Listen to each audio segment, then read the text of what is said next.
Dès demain, les lettres et les colis seront à nouveau livrés par Poste Canada après 2 semaines de grève générale illimitée. C'est un changement de direction pour le syndicat des travailleurs et travailleuses des postes qui a décidé de faire une grève tournante.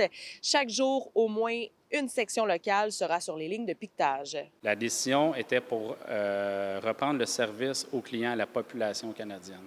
Quand on fait un moyen de pression, normalement, c'est pour faire mal à l'employeur. Avec la dernière offre qu'ils nous ont offerte, qui est encore pire que celle qu'on a votée, on voyait qu'il n'y avait pas beaucoup d'avenues avec une grève générale illimitée.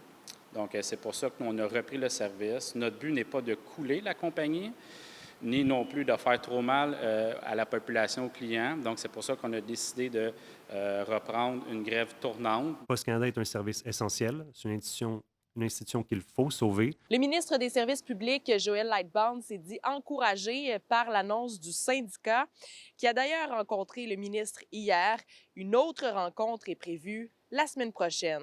Je pense que les membres du Québec sont contents de retourner travailler. Est-ce que vous recevez quand même du courrier avec Poste Canada? Est-ce qu'il y a des choses qui étaient bloquées? Ben, par exemple, moi, je suis à l'université, donc tous les courriers de l'université, depuis qu'il y a la grève, j'en reçois plus. On se rappelle que la grève générale illimitée avait été déclenchée après que le gouvernement fédéral avait annoncé une réforme de la société d'État.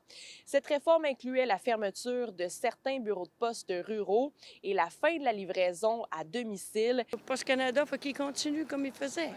C'est important qu'on garde le service à la maison de livraison de colis, livraison de courrier. Bien, je commence à plus être jeune, puis je me vois mal aller dans une boîte aux lettres pour aller chercher mon courrier. Oui, ça a eu un certain impact parce que du coup, mes clients étaient soit obligés de venir au magasin pour chercher leur impression, ou soit je leur disais qu'on attendait que ça reprenne. Pour cette enseignante basée à Coudjouac, dans le Grand Nord, c'est une véritable libération puisque le transport dépend presque entièrement de Poste Canada. Il y a beaucoup de choses qu'on reçoit par la poste. Si je pense à moi personnellement, mes médicaments arrivent par le bureau de poste.